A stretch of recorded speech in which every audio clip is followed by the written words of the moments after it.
She sacrificed life for radiation because radiation therapy, she tried on that. And so friends, all these people, see 8 names I have given you.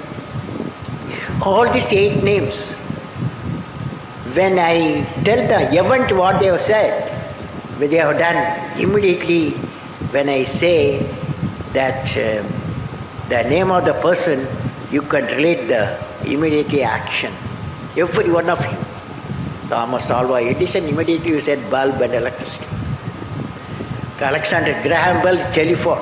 Immediately you said telephone. Telephone, I said Alexander Graham Bell. Backscattering flight, immediately you said Sir C.V. Raman. राष्ट्रीय शिक्षा संगम में आए हुए सभी प्रतिनिधियों का समाज की तरफ से मैं हार्दिक स्वागत अभिनंदन करती हूँ। हॉल के बाहर भी अगर हमारे भी बंधु या बहनें अभी हैं तो उनसे भी मेरा आग्रह है कि कृपया आप हॉल के अंदर आकर अपना स्थान ग्रहण करें। आज के कार्यक्रम की शुरुआत हम ध्वजारोहण के साथ करेंगे। हम सभी अपने अपने स्थान पर खड़े हो जाएंगे।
नारायण भाई मेघानी जी से मेरा अनुरोध कि परम पूज्य स्वामी अध्यात्मानंद जी को मंच पर स्थान ग्रहण कराएं। हम सभी तालियों से स्वागत करेंगे अपने मंचासीन अतिथियों का। एयर कंडीशन हॉल में घी 10 मिनट में जम जाएगा तो ये घी भी दरिया सा बुझ जाएगा। इसलिए हमेशा एयर कंडीशन जहाँ होता है वहाँ तेल डालना चाहिए।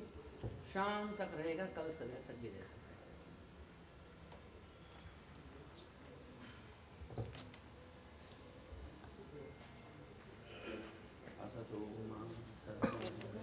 तमसो मा ज्योतिर्गमय मृत्योर्मामृतं गमय।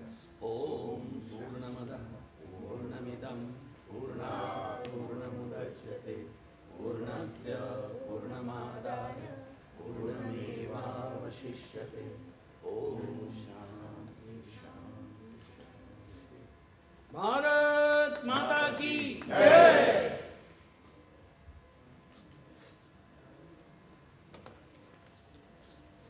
सभी अतिथियों से मेरा सादर आग्रह की कृपया मंच पर अपना स्थान ग्रहण करें।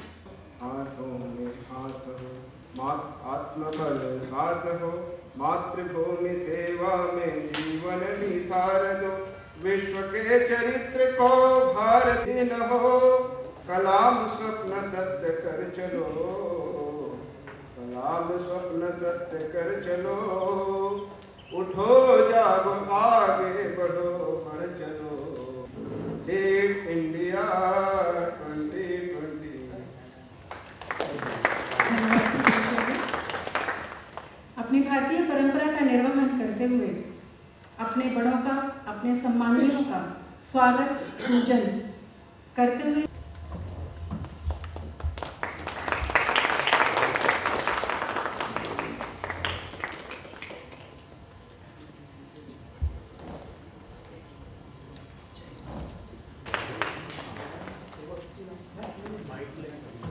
तालियों से अपने सभी माननीय अतिथियों का स्वागत करते हैं।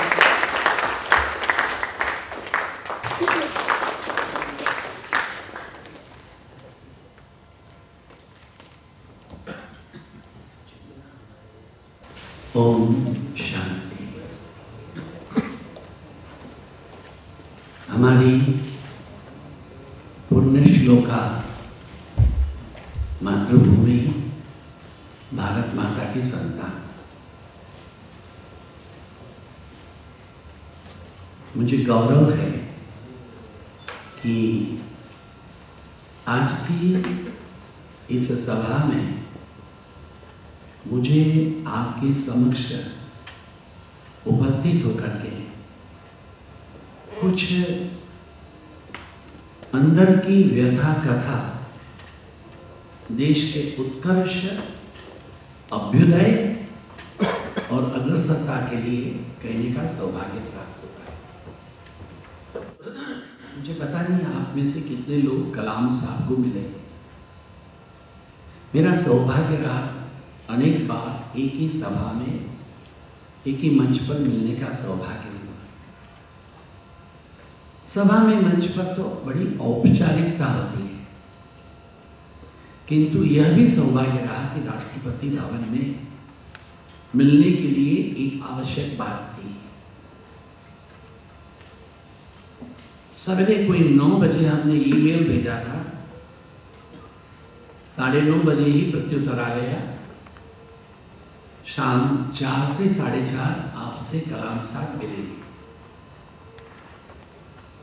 जैसा नियम होता है हम 15 मिनट पहले पहुंचे। उन्होंने कहा आप मत रुकिए, आपकी अपेक्षा हो रही है, आप चले जाएं, किंतु आपका समय अब 45 मिनट हो गया। मुझे तो 5 मिनट से अधिक कुछ बात ही नहीं करनी थी।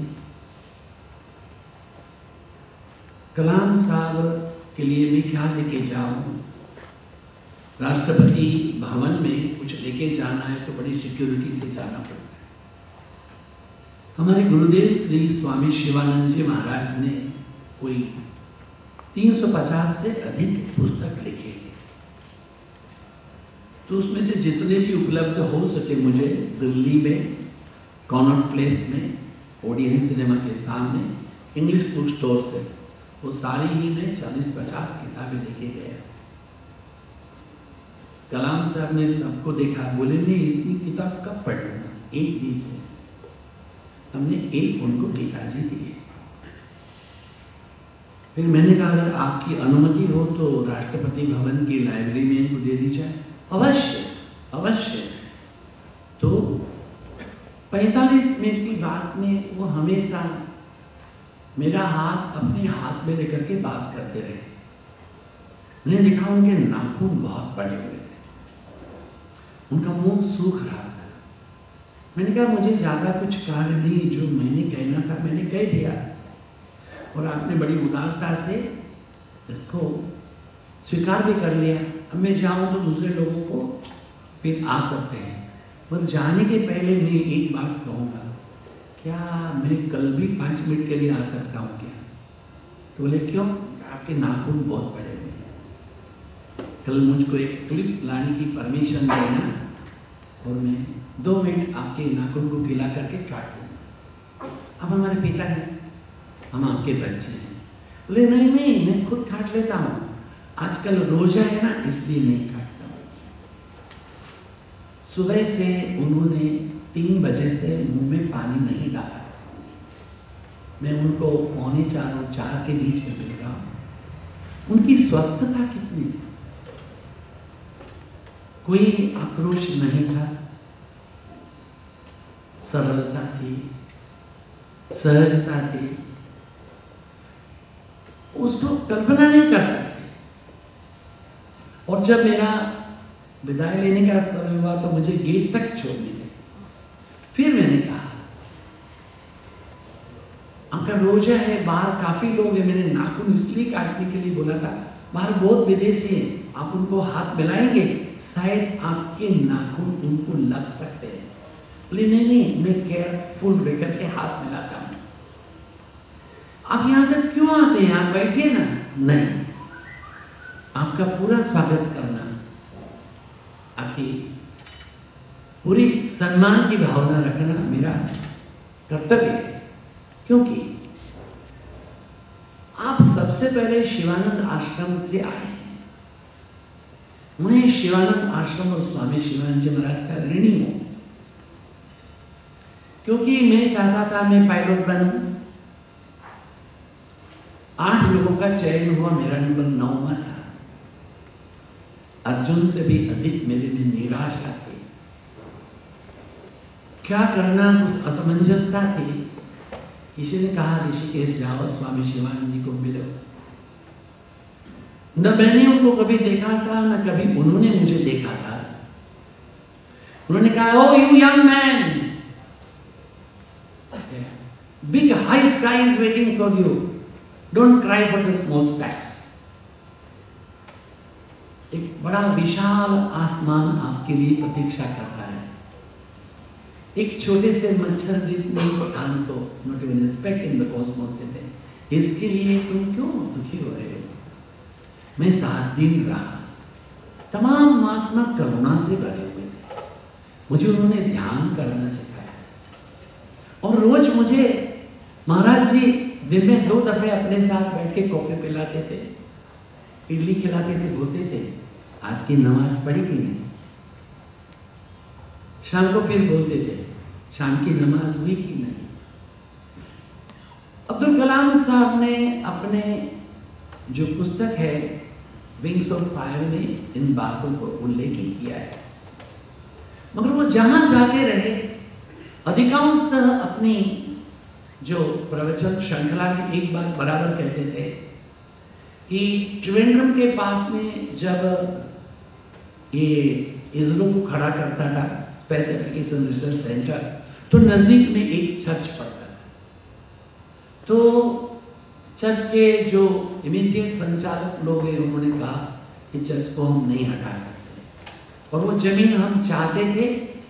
तो हमने उनके जो आर्च बिशप है उनके पास में जाकर के बात कही, कहा त्रिवेंद्र में कहीं भी सोच लो, देख लो, जहां उचित समझे उतनी जगह उतनी डिजाइन हमें दो, हम आपको बना के देंगे। उन्होंने इस बात की सम्मति दी और वहां से चर्च को दूसरी जगह स्थानांतरित किया गया। इस बातों को कलाम साहब ने अपने प्रवचनों में कई बार कहा, मैंने कई बार सुना। इतनी पूर्व भूमिका के साथ में आज जब लीड इंडिया की कलाम के स्वप्न की 2020 की बात करते हैं, तो सबसे पहले जो आवश्यकता है वो है आत्म अनुशासन। हमारी योग विद्या में भी कहते हैं अथ योगानुशासनम। आत्म अनुशासन होता क्या है? हम समझते हैं कि नाक बंद करके बैठे हुए होता है, उल्टे सिर लटके तो होता है, पानी के बीच में खड़े हो जाने से होता है, जमीन के नीचे दब जाने से होता है, बाल दाढ़ी बनाने से होता है, कपड़े निकाल करके बर्फ के बीच में खड़े रहने से होता है। इसको किसी को भी आत्म अनुशासन नहीं कहते। ये जो है एक प्रकार का अभ्यास है। एक जैन मुनि ने मात्र पानी पी करके 1018 उपवास किए। मैं बंबई में रहा है, 1999 की बात है। इतना ढोल बजा, सारी चैनल यही बोल रही थी। फिर हमारे महाराष्ट्र के मुख्यमंत्री जी के द्वारा उन्होंने मौसमी का पान किया, साथ में उनके गुणगान गुणगान गुणगान। बुरी बात नहीं, मुश्किल है ये काम। हम तो सुबह पानी पिए तो दोपहर तक नहीं रह सकते, आज एकादशी है। क्या खाएंगे क्या नहीं खाएंगे अभी कुछ पता नहीं है। भारत की ये परंपरा में सोचना चाहिए। मैं क्यों कह रहा हूं बात? अनुशासन जो है, बाह्य अनुशासन जो है वो बहुत सरल है। बोलते आदि भौतिक, आदि दैविक, आध्यात्मिक। आदि भौतिक क्या है? आ रहे हैं ट्रैफिक जाम है, जैसे कहा गया कि ट्रेन कुछ लेट चल रही है इसलिए हमारे कुछ आने वाले लेट आएंगे, ये सब क्या आदि भौतिक है। हमारे पास कोई गुजारा नहीं है, लाइट चली गई, आदि भौतिक है। फैन बेल्ट टूट गया, आदि भौतिक है। पेट्रोल नहीं मिल रहा है, आदि भौतिक है। डिनोमिनेशन भी आदि भौतिक है। तो आदि दैविक क्या है? अधिक वर्षा होना, अधिक गर्मी होना, सर्दी होना ही नहीं। सर्दी ही नहीं होगी तो आम में फूल नहीं खिलेंगे, वो फूल नहीं खिलेंगे तो आम नहीं होगा, और मच्छर बढ़ेंगे। गर्मी ही गर्मी रही तो ये आदि दैविक है। Avalanches hailstorm, too much of rain, हमारे पहाड़ों के लैंडस्लाइडिंग्स हैं, ये तमाम आदि दैविक है। किंतु इन तमाम से बड़ा जो है वो है आध्यात्मिक है, वो है हमारी निजी संपदा। महर्षि पतंजलि ने कहा यम और नियम, अहिंसा, सत्य, अस्तेय, ब्रह्मचर्य, परिग्रह, शौच, संतोष, तपस्वाध्याय, ईश्वर प्रणिधान। जीवन में उत्कर्ष अभ्युदय करना है तो ये आत्मानुशासन क्या है? ये आपके कर्नाटक के महान संत ने बहुत कड़वी बात ढोल बजा के कही, सर्वज्ञ। देहवनु दंडी सदे, कर्णवनु खंडी सदे, योगदा राज्यवनु रंडी आड़ुवड़े। देह का दमन करना पड़ेगा, अहंकार को कूट के रखना पड़ेगा। ये शांति के साम्राज्य में, योग के साम्राज्य के, लीड इंडिया के साम्राज्य में प्रवेश करना कोई एकांत स्थान में कोई एक अकेली कोई लड़की खड़ी है तो उनका हाथ पकड़ने के समान सरल नहीं है। देह मनुदंडी सदे, देह का दमन करना। कर्णमनु खंडी सदे, अहंकार को चूर चूर करके रहना। We are not even a speck in the cosmos. मेरा सौभाग्य रहा कि कैप्टन कोहली से मिलने का। कैप्टन कोहली है, वो happened to be a director glaciers government of India. वो जब एवरेस्ट जाकर के आए तो उनको हमने निमंत्रित किया था हमारी संस्था में, LBS NNA, Lal Bahadur Shastri national academy administration, जहाँ 14 वर्ष तक पढ़ाने का मेरा सौभाग्य रहा। उन्होंने जब अपने प्रवचन किए, अपनी स्लाइड्स वगैरह दिखाई, लोगों को कहा कुछ पूछा जाए। काफी लोगों ने कुछ पूछा, मैंने बड़ी विनम्रता से पूछा, सर मैं कुछ पूछ सकता हूँ? जरूर स्वामी जी, जरूर। मैंने कहा कि जब एवरेस्ट के ऊपर आपने अपने दोनों पांव रख दिए, जिसे भी हमने भारत माता के झंडे को स्थापित किया, तो उस समय आपने एवरेस्ट पर भी भारत माता के झंडे को स्थापित किया, वो हमने देखा। उस समय आपके मन में क्या भाव थे? उनका उत्तर बड़ा दिव्य उत्तर था, भव्य था, गौरव से भरा था, गरिमा से भरा था और सत्य में प्रतिष्ठित था, जो हम लीड इंडिया के लिए आवश्यक समझते हैं। उन्होंने कहा स्वामी जी वहां मन ही नहीं था तो फिर भाव कहां से उत्पन्न? वो बोले कि आकाश में हिमगिरी शिखर के आकाश से आलाप करते हुए उन्हें हिमाच्छादित गिरिशृंगों के सामने कहां मन रहता है? अहम में नहीं, अपना निजी अस्तित्व नहीं है।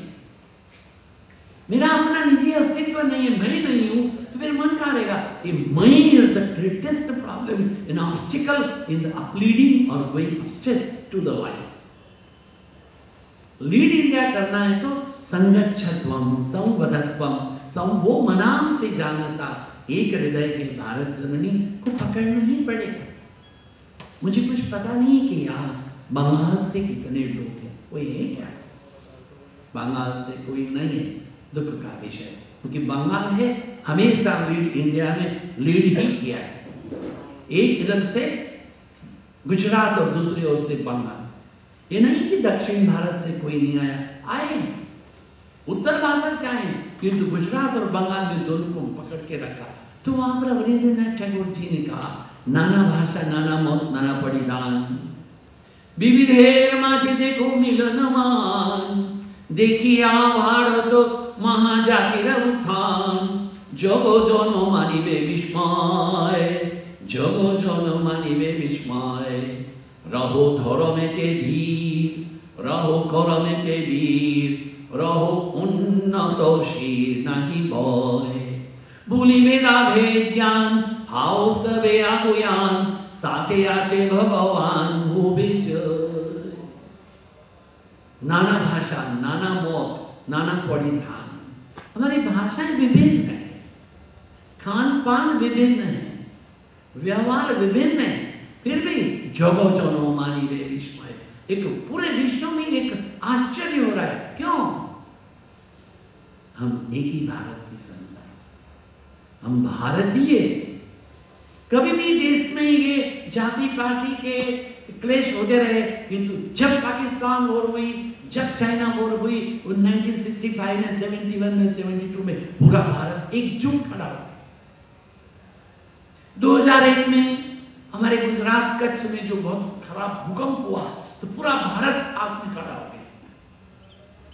हम छोटी छोटी बातों में ये चिकमिक करते होंगे, किंतु भारत के जो सूत्रे मणिगणा इव, तमाम पुष्पों के बीच में एक मध्य धारा, एक सूत्र चलता है। ऐसे हम लोग एक हैं, नाना भाषा नाना मत नाना परिधान, विविधेर माझे, इनके सबके बीच में मिलन महान। ये हम लोग की जो एकता है, वो अखंडता है, उसमें हमको एक बात को जानना पड़ेगा। कोई विदेश से कोई आए तो उन्होंने बोले कि आप वहाँ पर भारत में भारतीय लोगों से मिले कि खाली स्थापत्य को देखा, ताजमहल देख के आए, कि आप ये हमारा क्या कहते हैं गुफाएं देख करके आए, अजंता एलोरा। बोले नहीं, मैंने वहाँ मराठी को देखा, तमिल को देखा, गुजराती को देखा, मलयाली को देखा, सिख को देखा, किंतु भारतीय नहीं। What a pity. Lead India कहना है तो सबसे पहले मैं भारतीय हूं ये कहना सीखना पड़ेगा। भले ही मैंने अपने इस राष्ट्रगीत में पंजाब सिंध गुजरात मराठा द्राविड़ उत्कल मंगा का है, किंतु ये पंजाब सिंध गुजरात मराठा बोलना, ये दाहिना हाथ, ये बाया हाथ, ये दाहिना पांव, ये बाया पांव, ये मेरा मस्तक, मेरी आंखें, मेरा कान, मेरा नाक, मेरा मुंह, किंतु मेरा शरीर तो है। उस शरीर को भी छिन्न ना करे। देश को आगे उठाने के लिए, जैसे कि हमारे ये सर्वज्ञ ने कहा, कर्णानुखंडी सदे, ये कैसे हो सकता है? जब तक हमारे जीवन, सबसे पहले व्यक्तिगत जीवन के विकास के लिए, देश को आगे बढ़ाने के लिए, लीड इंडिया करने के लिए हमें अपने आप के अस्तित्व को खोना पड़ेगा।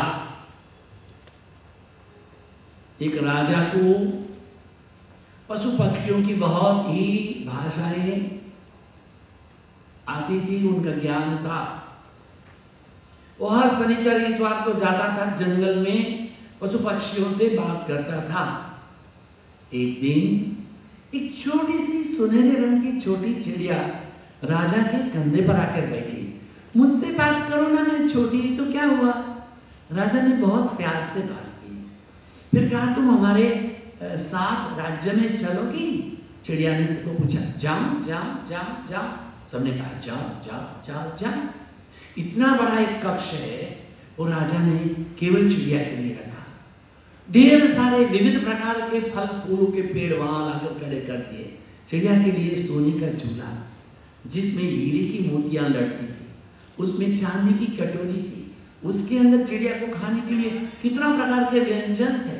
ये तो अब राजा ने हर शनिचर इतवार को वहां जाना छोड़ दिया, इन्हीं से बात करता रहा। अब 2-4 महीने जब बीत गए तो फिर पूछा, अरे तेरे को तेरे लोगों की याद नहीं आ रही? क्या याद है? तो खुश हूँ। अच्छा, मैं वहां जाऊं, कुछ संदेशा भेजना चाहती? बोलो जरूर जरूर। क्या बोलना? बोले मैं बहुत खुश हूँ और भी खुशी रहना चाहती हूँ। क्या बोला? मैं बहुत खुश हूँ और भी खुशी रहना चाहती हूँ। बहुत बड़ा महल है, महल के अंदर बहुत सारे पेड़ हैं, उसमें बहुत सारे फल फूल लगे हैं, मेरे लिए सोने का हिंडोला है, उसमें मोती के सब ये लड़ियाँ लगी हैं, चांदी की कटोरियों में कितने तरह का व्यंजन है, खूब खाती हूँ, मजा में रहती हूँ, किंतु और ज्यादा मजा चाहती हूँ।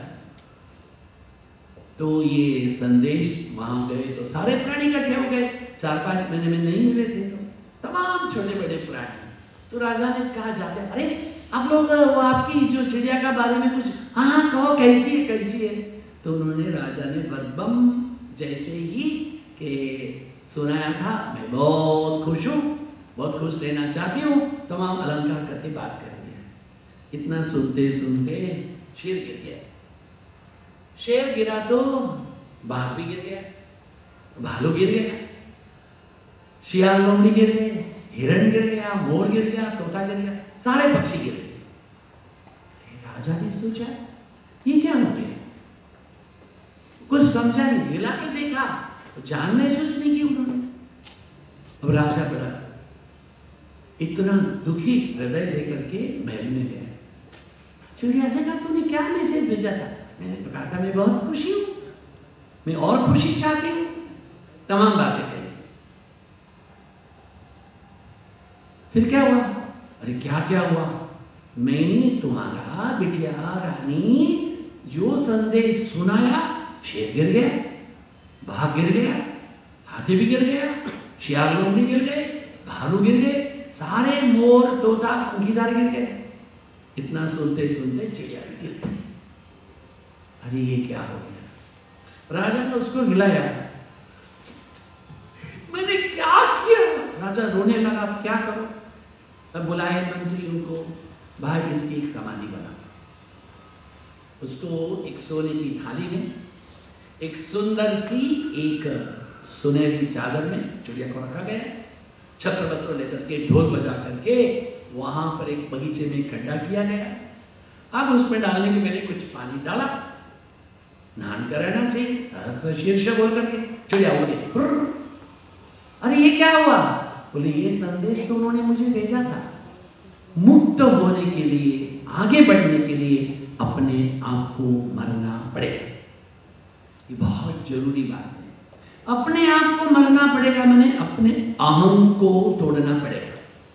आंध्र प्रदेश से कितना लोग, आंध्र प्रदेश से एक बहुत ही सुंदर एक बात है, चिमड़के चिंतकाया नी वेंता चिमड़ना नी पुल्प पोदु उड़िकके ऊलिपाया नी वेंता उड़िकना नी कंपु पोदु।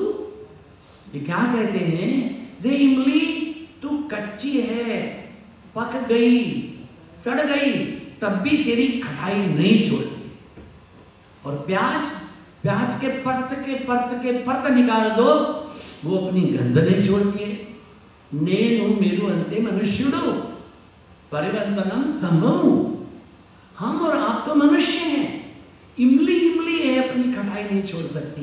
प्याज है, वो अपनी गंध नहीं छोड़ सकते। हम तो मनुष्य हैं, हम तो अपने जीवन में परिवर्तन ला सकते हैं। लीड इंडिया के लिए हमको अपने जीवन में जड़ से परिवर्तन लाना होगा।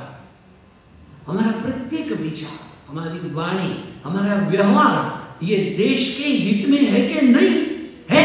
तो आई एम स्टैंडिंग, नहीं है आई एम बिट्रेइंग। सोचिए कुर्बानी क्या होती है?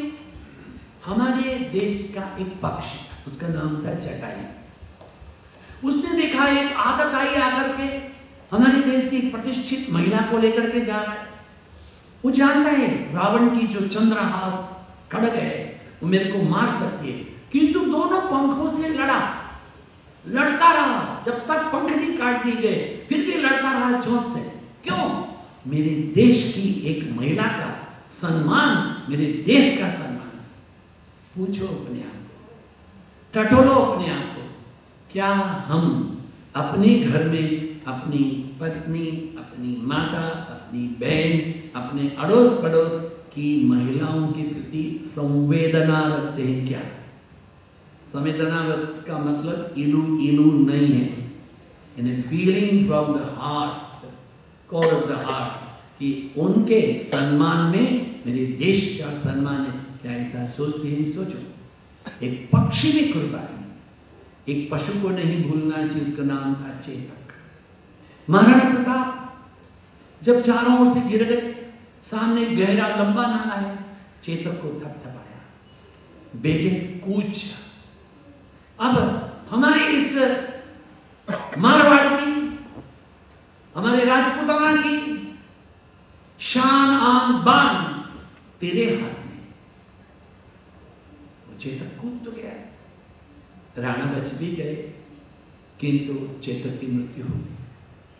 मुझे पता नहीं कि आप लोगों में से कितने लोग हल्दी घाटी गए। हल्दी घाटी में जहां महाराणा प्रताप की समाधि है, ठीक उसके साथ में चेतक की भी समाधि है। लोग महाराणा प्रताप की समाधि की धूल उठा के अपने सिर में रखते हैं, चेतक की समाधि की धूल रख दी अपने सिर। मेरा सौभाग्य रहा है इस लीड इंडिया की जड़ों को टटोलने का। शहीद भगत सिंह की माता जी विद्यावती माता से भेंट कर, जैसे कि अंजलि बहन से बात करते, नोकझोंक करते रहते, प्यारे विद्यावती माता जी के साथ बड़े गौरव से पेश है। माँ, मुझे कुछ भगत के बारे में बताओ ना। उनकी आंखों के नीचे बहुत झुर्रियां पड़ गई। उन्होंने मेरे सामने वेदक दृष्टि से देखा। महाराज क्या बताओ? सहारनपुर में जब तय हुआ था, उसके 24 घंटे के पहले उसको फांसी दे दी गई। मैं दर दर भटकती रही, फांसी तो दी, उसके शव को दे दो, मेरे बेटे को उन्होंने नहीं, जिंदा तो नहीं दिया, मुर्दा भी नहीं दिया। फिर भी किसी एक भले सिपाही के मन में कुछ भावना हुई, वो 2 मुट्ठी भर करके मेरे लिए उसकी राख ले आए। उस राख को लेकर के मैं अपने पिंड गई सी, पिंड कहते हैं गांव पंजाबी में, मैं अपने पिंड गई सी। वहां जो सारी महिलाएं कहती, विद्या चुटकी चुटकी राख हमको भी दे दे, इन राख का हम ताबीज बना के अपने बच्चों के गले में लटकाएंगे, ताकि हमारे बच्चे भी तेरे भगत के जैसे। अपने आप को टटोलना चाहिए, अपने आप को देखना चाहिए कि हमारी नींव कितनी मजबूत है। अगर नींव खोखला गई है तो उसको नई नींव खड़ी करो। Wise man built a house upon the rock, in rains came travelling down, rains came down and floods came up, in house upon the. इसको छोड़ दो यार, छोड़ो। House upon the rock stood firm. Foolish man built a house upon the rock. In rains came trembling down. Rains came down and floods came up.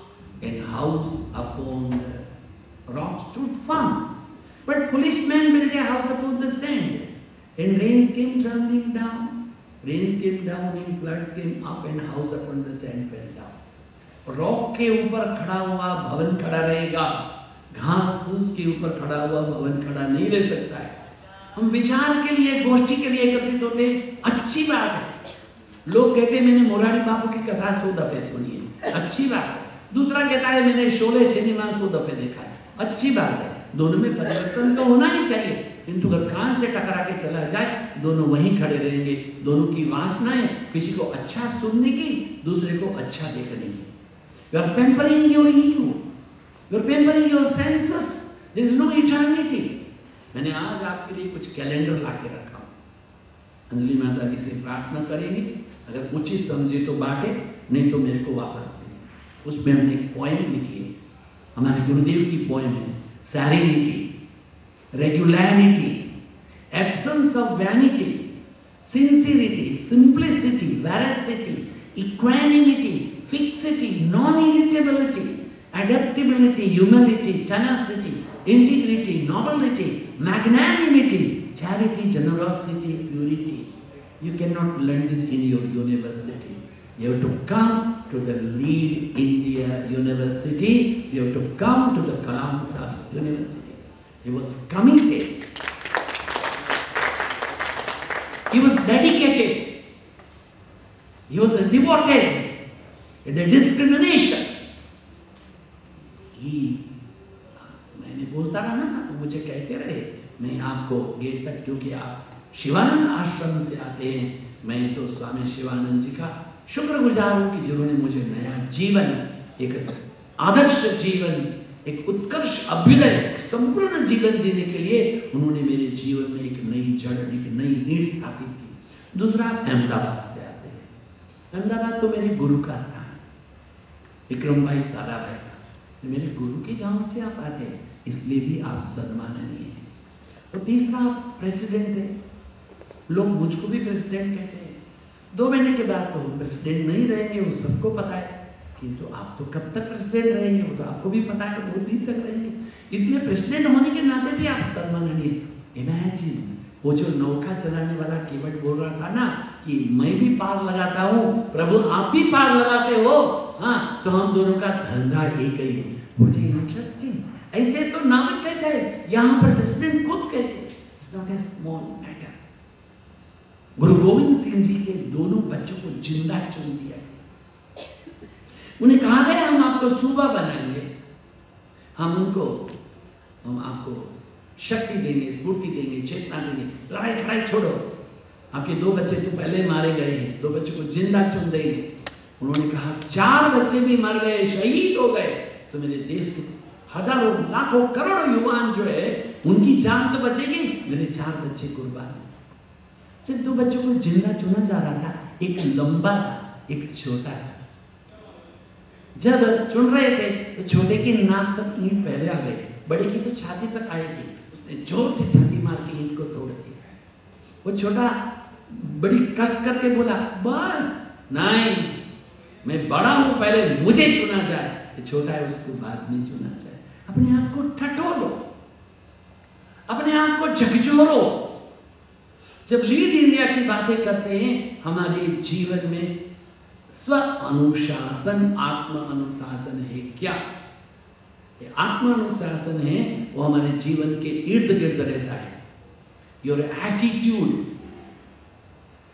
Is your discipline. Attitude क्या है हमारे दैनिक जीवन में? Don't waste your energy in idle gossiping, in scandal backbiting. कहता था, कहती थी, क्या हुआ क्या नहीं हुआ। Just don't waste your unnecessary, अनंतर बातों में नहीं, गो स्ट्रेट, जैसे कि अर्जुन का तीर है। मुझे क्या करना है, क्या करना चाहिए, करके रहूंगा। देह पातयामि कार्यम साधयामि। आदरणीय मोदी जी हैं, उनको समझने के लिए लोग नहीं, ऐसा नहीं है। मीडिया ये कह नहीं समझ रही है, इसलिए कितना गंद उछाल रही है। आदरणीय मोदी जी के सामने जब हम हमारे चुनाव होने वाले थे, जितना दंड भी डाला जाए, राहुल जी ने तो डाला, सोनिया जी ने डाला, दुर्भाग्य रहा मनमोहन जी भी आकर गुजरात में दंड डाल के रहे, चिदम्बरम ने चुपके से पेड एड करके टाइम्स ऑफ इंडिया में डाल दिया। फिर भी सत्यमेव जयते नानृतम, सत्य की जय होती है। आज जो हो रहा है डिनोमिनेशन का प्रोग्राम, ये हमारे राष्ट्र के लिए कितना अच्छा है। एक साधारण व्यापारी को परसों पूछा गया था, हाउ डू यू फील? वो बोल रहे हैं कि हमको पेपरलेस करने में सुविधा है, क्योंकि हम 8% टैक्स दे रहे थे, अभी हम 6 देंगे। हर छोटे आदमी को 2% टैक्स बहुत मायने रखता है। मोदी जी को हम सलाम करते हैं। हमको उनकी रचना करनी है, हमको उनकी स्थापना करनी है, हमको उनको सहारा देना है जो राष्ट्र के हित में सोचे, राष्ट्र के हित में जिए, और राष्ट्र के अतिरिक्त उनके हृदय में कुछ भी नहीं हो। हाँ, जागत राम ही, सोवत राम ही, सपने में देखो राजा राम ही, तो ऐसे सोचना चाहिए। जागत ही इंडिया, सोवत ही इंडिया, सपने में देखता हूँ India, that is the only way to lead India. मैंने आपसे पूछा था मुझे कितने मिनट बोलना है, उन्होंने कहा मिनिमम 30 प्लस, तो 30 के ऊपर अभी 5 मिनट पूरे हो गए हैं। मैं अपने जो विचार है, मेरी जो भीतर की जो वेदना है, आप क्या चाहते हैं? अगर कलाम साहब के उस 2020 को आप सार्थक करना चाहते हैं, breathe for India, live for India, and if essential, die for India. God bless you. Bharat माता की हम आपको वचन देते हैं कि आपने हमें जो बताया कि लीड इंडिया के लिए जागते सोते इंडिया ही सोचना है, ये हम करके रहेंगे। बहुत सारे हमें से सभी सज्जन जानते हैं स्वामी जी के बारे में, और उनके उद्बोधन के बाद हमारे अंदर और भी उत्सुकता जागृत हुई है। तो आप सभी की उस उत्सुकता के लिए मैं स्वामी अध्यात्मानंद जी के बारे में बताना चाहूँगी। That he is a beloved disciple of his highness Shri Swami Chidanand Maharaj ji. He is a very dynamic yogi having a multifaceted, magnetic and versatile personality. He is a spiritual guru, spiritual giant who touches the heart of everyone who comes in contact with him. People from all walks of life find solace in his holy presence.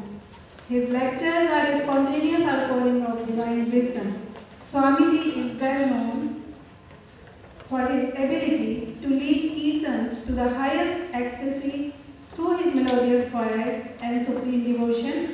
He is embodiment of love, purity and truth. He is a yogacharya, having conducted more than 560 yoga shilas in India and abroad for armies, universities, private sector companies. He is a master organizer, able to work for several days without sleeping. For more than a quarter of a century, he has been incessantly spreading messages of Holy Master, Sri Swami Shivanand Ji Maharaj, all over the world. Bear insult, bear injury. That is the greatest sadhana. So says Swami Shivanand Ji Maharaj, and our beloved Swami Ji Maharaj has made that the guiding principle for himself. So let's give him a big hand.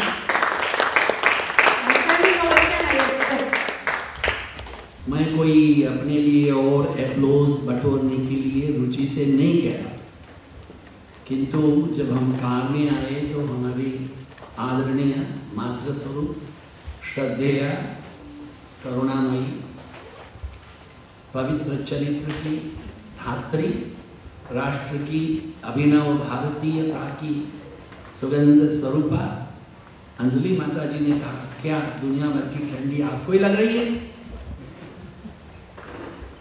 मैंने कहा जो जरूर है उतनी बात करनी चाहिए, जो जरूर नहीं है उसकी बात नहीं करनी चाहिए। तो फिर वो दूसरे किसी को पूछ रही थी, मैंने बोला क्या मतलब है? अपनी बात नहीं कहना चाहिए, कभी ऐसा होता नहीं है किंतु कभी ऐसा हो भी सकता है। जैसे कि राम को भी पता नहीं था कि सवेरे उसको राज्य तिलक नहीं वनवास मिलेगा, मुझे भी पता नहीं था। रात कितने बजे भी स्वयं को 3 बजे उठ जाने की आदत है। जैसे 3 बजे उठ गए, क्या हुआ कैसे वो पता नहीं है। वॉशरूम से आने के समय दुड़ुम से गिरे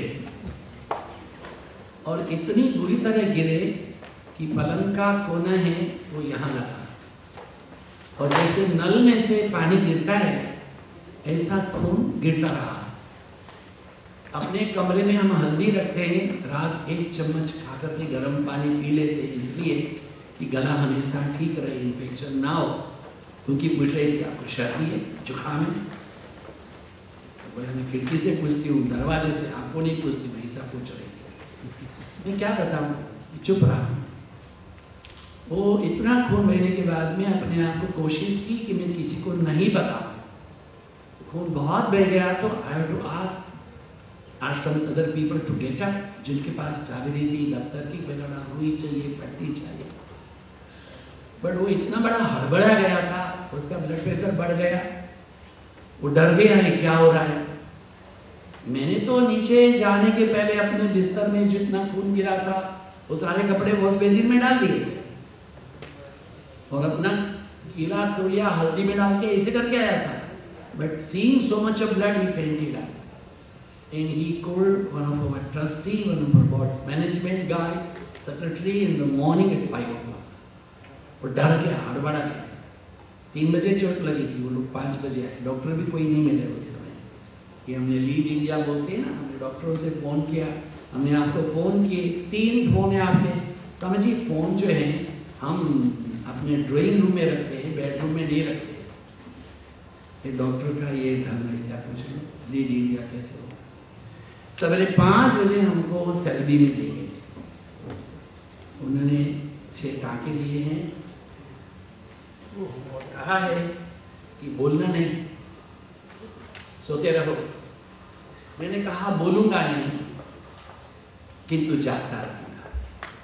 मैं यहाँ बोलने नहीं आया हूँ, जाग रहा हूँ और जगाने आया। चलिए,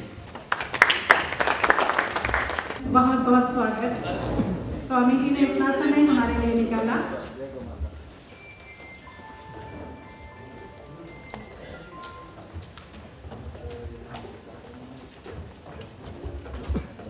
आगे के कार्यक्रम को जारी रखते हुए चाला संतोष हमारे बीच में हमारे चेयरमैन एग्जीक्यूटिव बोर्ड के श्री बसवराज पाटिल जी, आप 12वीं लोकसभा में गुलबर्गा कर्नाटका से लोकसभा सांसद भी रहे हैं। जैसा मैंने अभी बताया कि लीड इंडिया एग्जीक्यूटिव बोर्ड के आप चेयरमैन भी हैं, राष्ट्र निर्माण के लिए कार्य करती है, उसके आप राष्ट्रीय संयोजक हैं और विकास एकेडमी गुलबर्गा के आप अध्यक्ष हैं। समाज सेवा के क्षेत्र में ऐसे महती कार्य किए हैं कि कर्नाटका के निवासी आपको गांधी का दर्जा देते हैं। वरिष्ठ प्रचारक माननीय श्री बसवराज पाटिल, हम सभी ताली बजाकर उनका अभिवादन करते हैं और आमंत्रित करते हैं कि वो अपने आशीर्वादों से हमें अनुग्रहित करें। लीड इंडिया के काम करने वाले अपेक्षित कार्यकर्ताओं की मनस्थिति कैसा होना चाहिए, इस बारे में एक सुंदर धरातल का निर्माण उन्होंने किया है। मेरा सौभाग्य है, बचपन में मैं शिवानंद आश्रम का साहित्य को पढ़ा हूँ, शिवानंद स्वामी जी को नहीं देखा हूँ। अगर अत्यंत सरल भाषा में किसी को अध्यात्म समझाना है तो मैं ये मानता हूँ कि शिवानंद आश्रम का साहित्य सबसे उत्कृष्ट है। छोटे से छोटे बालकों को लेकर महान महान विद्वानों के दिमाग के अंदर भी प्रवेश करके उनकी सोच सुधारने में महत्वपूर्ण काम करती है। तो ऐसे एक श्रेष्ठ आश्रम के पूज्य स्वामी जी द्वारा आज उनके बाजू में बैठकर मुझे 2 बात सुनने का जो अवकाश मिला, हम सबको भी मिला, ये अत्यंत आनंद की बात है। अब आगे का काम है, हम इसे कितना बचा सकते हैं। जब चीज़ अच्छा लगता है तो सब लोग खा लेते हैं, लेकिन डाइजेस्टिंग कैपेसिटी नहीं है तो उसके साइड इफेक्ट होने लगते हैं। परंतु एपीजे अब्दुल कलाम जी के मन की जो तड़पन है, वेदना है, उसको धरती पर उतारने के लिए हमें अपने आप को समाप्त करना होगा। मैं सार्वजनिक जीवन में देखा हूँ, सबसे बड़ा अगर कोई बाधा आती है काम करते समय, जैसे अभी स्वामी जी ने कहा, अहंकार, ये ऐसा साइलेंट वे से इंसान का शरीर प्रवेश करता है और उसके मन में अपने प्रति सुप्रीमेसी कॉम्प्लेक्स क्रिएट करता है। फिर वो पहले तो काम को, गति को क्षति पहुंचाता है और एक दिन अहंकारी भी समाप्त हो जाता है। अगर बाद में उसको ज्ञान भी आ जाए तो कुछ कर नहीं पाता है। तो लीड इंडिया के आश्रय में हम सब लोग एक विशिष्ट प्रकार के कार्यकर्ता बनकर राष्ट्र की आज की विशेष परिस्थिति में हम क्या कर सकते हैं, हम कितना बड़ा छलांग लगा सकते हैं, हम कितना बड़ा समय दे सकते हैं, हम कितना तड़पण के साथ इस काम के साथ जुड़कर काम कर सकते हैं। कोई धार्मिक मठ की परंपरा है तो तुरंत उस व्यक्ति को गौरव मिल जाता है। कोई एक राष्ट्र का मान्यता प्राप्त पार्टी है तो किसी पार्टी ने उसको शीर्षस्थ बना दिया तो 2 दिन में दुनिया का वो व्यक्ति बन जाता है। लेकिन एपीजे अब्दुल कलाम ना मठाधिपति भी थे ना राजनेता थे, लेकिन देश के करोड़ों करोड़ों बालकों से लेकर युवाओं के बीच में उन्होंने एक अयस्कांत के समान, मैग्नेट के समान अपना घर बनाया है और उनके नाम से युवा लोग आज भी उत्तेजित होते हैं और ऐसे समय में उसका पूरा उपयोग करते हैं। हम इस राष्ट्र को एक सुंदर राष्ट्र बनाएं, ये अपेक्षा है। अपेक्षा पूर्ति करने के मार्ग में सबसे बड़ा परिवर्तन जिसको हम कहते हैं वो होती है विचार की परिवर्तन, सोच की परिवर्तन, समझ की परिवर्तन। आज भारत के अंदर हम जो देखते हैं कि एक वैश्वीकरण के नाम पर 400 साल से विश्व का दरवाजा खोलते खोलते खोलते 94 के अंदर हमने फ्लड खोल दिया है दुनिया का। हम भारत में रहकर भी हमारे जीवन शैली पर कल क्या परिणाम होगा हम आज अंदाजा नहीं लगा सकते हैं। इतने तेजी से समाज के ऊपर गहराई से परिणाम हो रहे हैं। हमारे देश पर यवनों ने आक्रमण किया, हमारे देश पर ब्रिटिश, फ्रेंच, डच लोगों ने आक्रमण किया, लेकिन वो हमारी संस्कृति को कुछ नहीं कर पाए। लेकिन मोबाइल और टीवी जब देश में आ गया है, इतना गहरा हमारे जीवन के ऊपर परिणाम कर रहा है कि पता नहीं कल और क्या करने वाला है, इसका अंदाजा लगाना मुश्किल है। ये एक हिस्सा है। दूसरा, हमारी जो मानसिकता है, सोच है, हर क्षेत्र में एक विचित्र स्थिति में हम जाके रुके हैं। मैंने अपने 15-20 साल के इधर के सार्वजनिक जीवन के अंदर 2-4 बात जो मैंने अनुभूति की है, जो 5 बड़े बड़े शत्रु हमारे साथ लेकर हम जी रहे हैं, जब तक इस मनस्थिति में परिवर्तन नहीं होगी तो हम अपने जीवन में कोई लक्ष्य को नहीं प्राप्त कर सकते हैं। अगर उसमें सबसे महत्वपूर्ण पहला क्षेत्र यानी वो शिक्षा क्षेत्र है। सामान्यतः हम कहते हैं शिक्षा किस लिए है, ज्ञान के लिए है, ऐसा हम कहते हैं।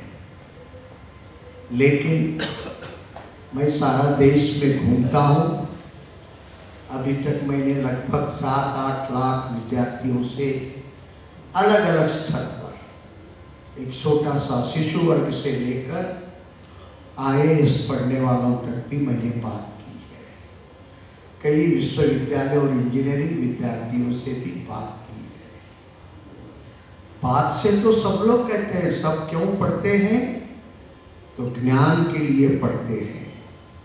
जब मैं दूसरा सवाल पूछता हूँ पढ़ने के बाद क्या करते हो, तो 100 में 97% नौकरी कहते हैं। ज्ञान नौकरी के लिए नहीं है। ज्ञान तो समझदारी बढ़ाने के लिए होता है। लेकिन ऐसा यूनिवर्सिटी का सर्टिफिकेट है, पंडित होते हैं। किसी विषय का पंडित होना अलग है, ज्ञानी होना अलग है, ये याद रखिए। जब विचारों का मंथन होने के बाद जो निचोड़ निकलता है वो ज्ञानी का बात होता है। डिग्री, सर्टिफिकेट, और ये दोनों डिग्री और सर्टिफिकेट कुछ 4 पैसे की कमाई के लिए समर्पित करना ये ज्ञान नहीं हो सकता है। अपने आप को बेचने वाला बनता है।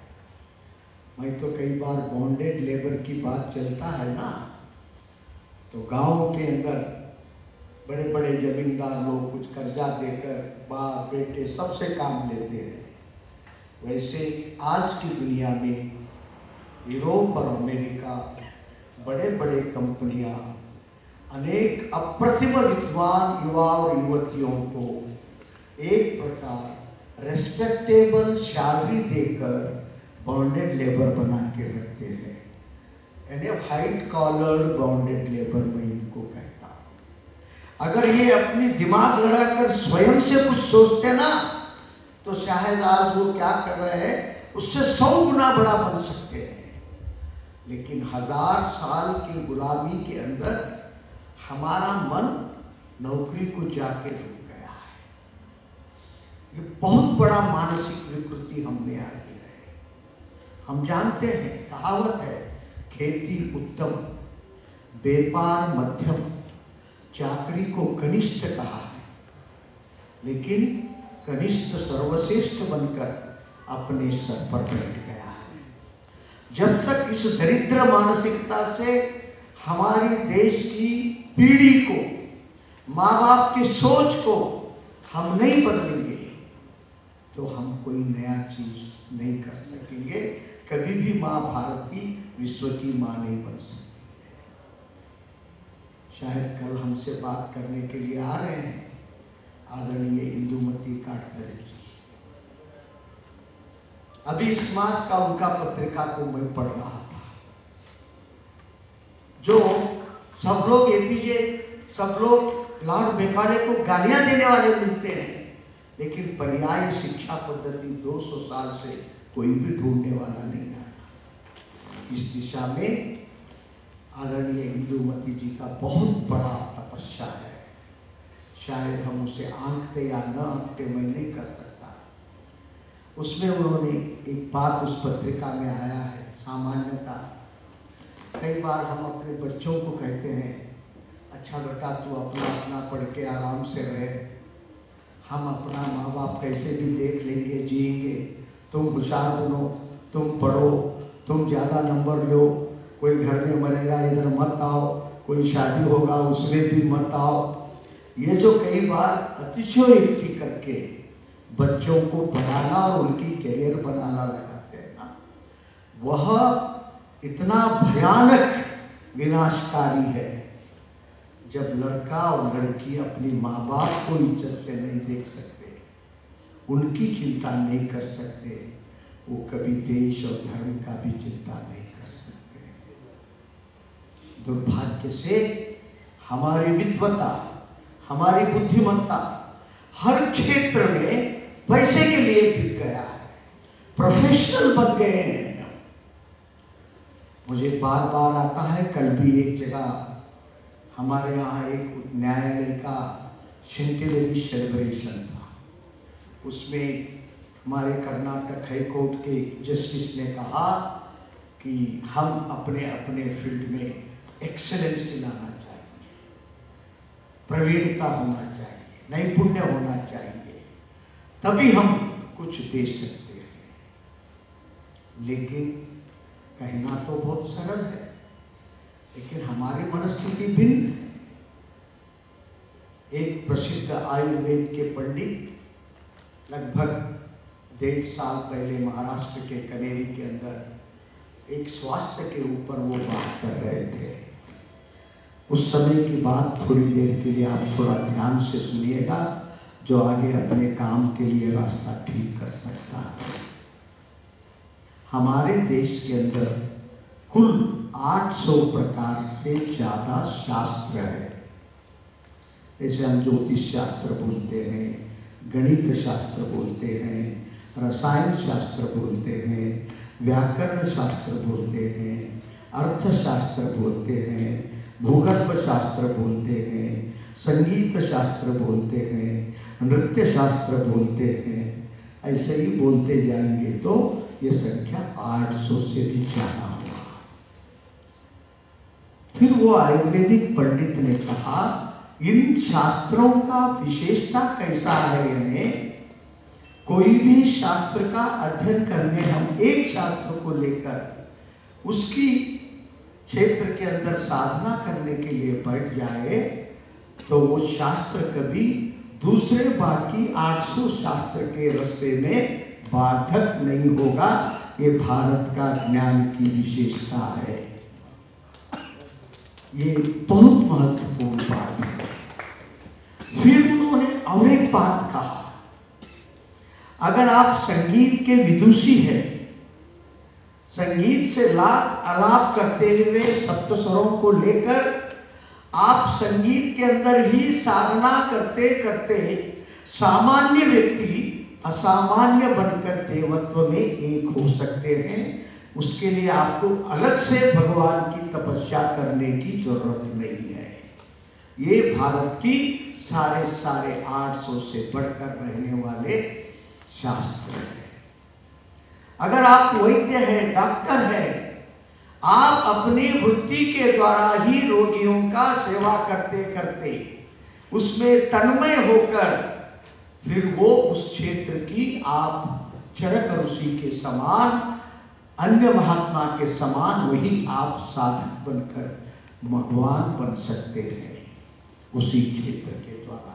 फिर आपको अलग से भगवान की पूजा करने की जरूरत नहीं पड़ेगी। लेकिन अंत में एक बात उन्होंने बड़े दुख से कहा, लेकिन मैं क्या करूं, हमारे आयुर्वेदिक डॉक्टर भी प्रोफेशनल बन गए हैं। इन्हें क्या काम करें तो क्या मिलता है, रिटर्न। जहां वापस प्राप्त करने की वैयक्तिक अपेक्षा बढ़ेगी, वो तपस्या नहीं हो सकती है, वो साधना नहीं हो सकती है, उसमें भगवान के नसीब में वो नहीं जा सकता है और उस विषय का वो ज्ञानी भी नहीं बन सकते। महेश भाई जी को मालूम है या नहीं मुझे पता नहीं है, आपके ही गुजरात के एक मेहरा नाम के बड़े इंडस्ट्रियलिस्ट, अभी उनकी आयु लगभग 94 वर्ष है, बंबई में रहते हैं। उनको एक दिन रात में सपना पड़ गया तो देखा कि एक विशिष्ट प्रकार का पेशेंट आ गया और न्यूरोलॉजिस्ट नर्व के द्वारा उस रोग को कैसा ठीक किया जा सकता है सपना में देखा।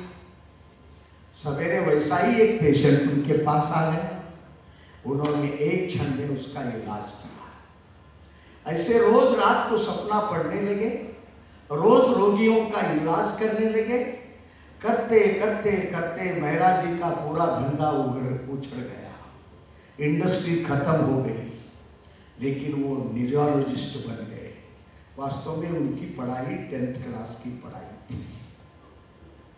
उनकी इस विद्वत्ता को देखकर उस समय के राष्ट्रीय स्वयंसेवक संघ के सबसे बड़े अधिकारी रज्जू भैया 30 प्रचारकों को उनके यहाँ काम करने के लिए भेजा। कुछ लोग सिख कराकर सारे देश में उनके यहाँ अपनी जिंदगी चला रहे हैं। लेकिन 4-5 रोज पहले वो दिल्ली में मिले, 94 साल उनका हुआ है, एक छोटा सा किताब का विमोचन में आए थे। सब होने के बाद अंदर बैठकर बड़ी वेदना से उन्होंने 2 बात कही। वो वेदना क्या, देखो मेरा इतना साल हो गया, पता नहीं मैं कितना दिन बचा रहूंगा, लेकिन मेरा ज्ञान को मैं किसी को देना चाहता हूं, कोई लेने वाला नहीं है।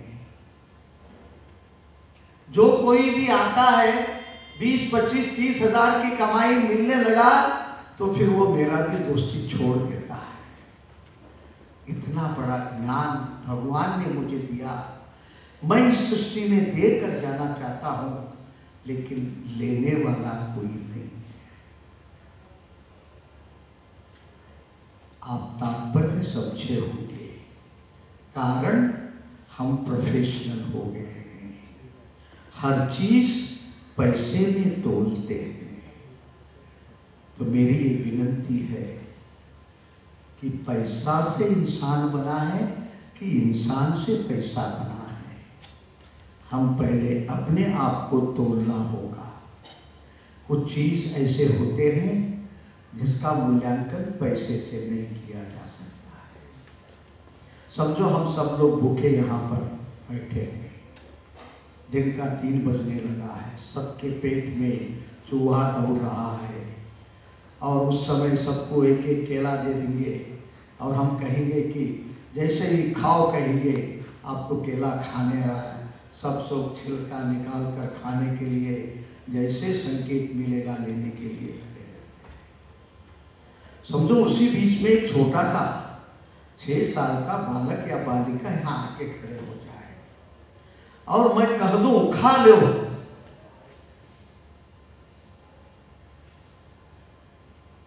परंतु जो व्यक्ति को वो 6 साल की बालिका को अपना केला का थोड़ा भी हिस्सा देने का भाग्य जो मिलता है ना, वो आनंद किसी तराजू से नहीं तोला जा सकता है पैसे। तो एक पैसे से भी ऊपर उठकर आनंद है। दुर्भाग्य से हजारों साल के गुलामी के अंदर हमने अपने सारे शास्त्र को प्रोफेशनल बना दिया है, जिसको बोलते हैं ना कॉर्पोरेट थिंकिंग बोलते हैं। ये शब्द तो आपके गुजरात के लिए बहुत बड़ा शब्द जुड़ता है, लेकिन कॉर्पोरेट वे ऑफ लाइफ इंसान को भगवान नहीं बना सकता है। Corporate way of life way profession बनाकर रिटर्न की अपेक्षा है, वहाँ असाधारण काम भी नहीं होगा, असाधारण व्यक्ति भी नहीं होगा।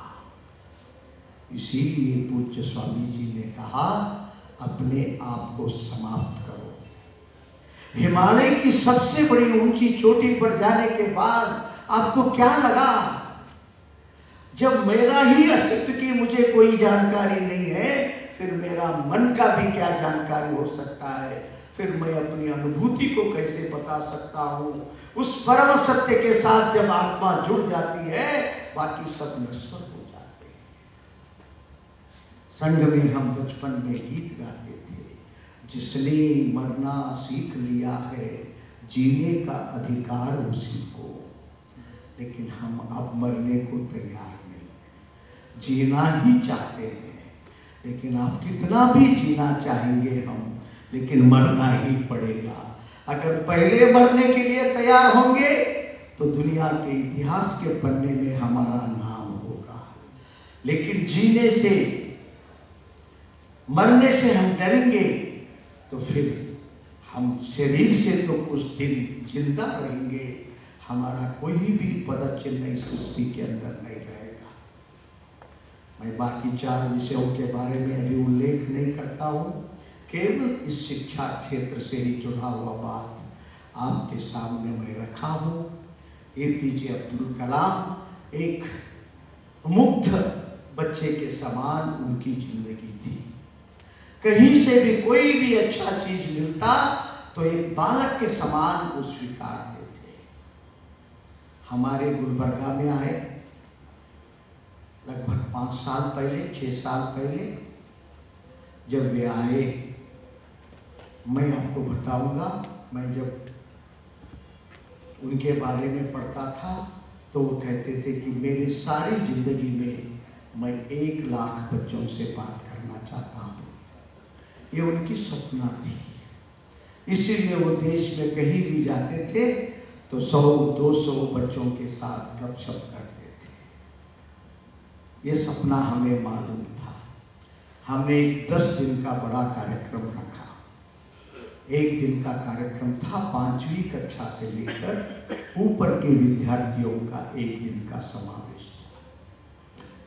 आप माने या न माने, उस दिन के कार्यक्रम में 1,60,000 शिक्षक और विद्यार्थी आए थे। APJ अब्दुल कलाम ने अपने सभाओं से उन्होंने एक बात बच्चों से कमिट कराते हैं, आप विद्यार्थी हैं तो कम से कम आपके पुस्तकालय में घर में आपका स्वयं का 250 पुस्तक होना चाहिए और आपके सपने बड़े होना चाहिए, IAS बनने का, डॉक्टर बनने का, इंजीनियर बनने का, IIT करने का। इस सारी बात उन्होंने अपनी सुंदर ढंग से लगभग 1 घंटे में उन्होंने रखा। बाद के लगभग 40 मिनट प्रश्नोत्तर का कार्यक्रम था। एक आखिरी प्रश्न एक 9वीं क्लास का छात्र ने पूछा, APJ अब्दुल कलाम जी, आपने तो कहा कितने लोग डॉक्टर बनेंगे, कितने लोग इंजीनियर बनेंगे, कितने लोग IIT करेंगे, लेकिन आपने ये नहीं कहा कि आप में से कितने लोग किसान बनेंगे। उस 10 दिन के कार्यक्रम में रोज लाख लोग आते थे। उस समय उस बच्चे के सवाल के ऊपर जितनी जोर से तालियों का गड़गड़ाहट हुआ, मैं APJ अब्दुल कलाम जी के बाजू में था। 20 सेकंड वो कुछ नहीं बोले। बाद में वो अपने आप में बात किए। वो शब्द मेरे कान में पड़ा, वो शब्द I never thought of it। इस दिशा में मैंने सोचा ही नहीं। जब वो स्टेज उतर के जाने लगे, प्रेस वालों ने पूछा तो उन्होंने कहा, I learned a lesson from that boy। ये भारत का मेजर न्यूज बन गया, टीवी का और न्यूज़पेपर का उस दिन का। बाद में कई लोगों से वो बोल के भेजते थे कि बसवराज पाटिल को जाके बोलना, जो भी मेरा परिचय लोग थे, कि मैं अब जहाँ कहीं भी जाता हूँ तो मैं आप में से कितने किसान बनते हैं ये भी मैं पूछता हूँ। क्यों? उनमें ईमानदारी थी। इसके कारण इस सच्चे को कोई हवाले का उत्तर नहीं दिया, लेकिन उन्होंने अपने उस बालक को गुरु के स्वरूप में स्वीकार किया। जैसे शंकराचार्य को 8 गुरु हर छोटे छोटी गलतियों को ठीक किया, तो उस APJ अब्दुल कलाम के काम को, उनका नाम को काम के द्वारा सारा देश में करोड़ों बालक बालिकाओं के दिल के अंदर पहुंचाकर माँ बाप का सोच बदलना है सबसे पहले, क्योंकि आधा बच्चों को बिगाड़ने वाले माँ बाप ही हैं। वो आजकल जो स्कूल में जो पढ़ाई होती है ना, बच्चों के लिए नहीं होती है।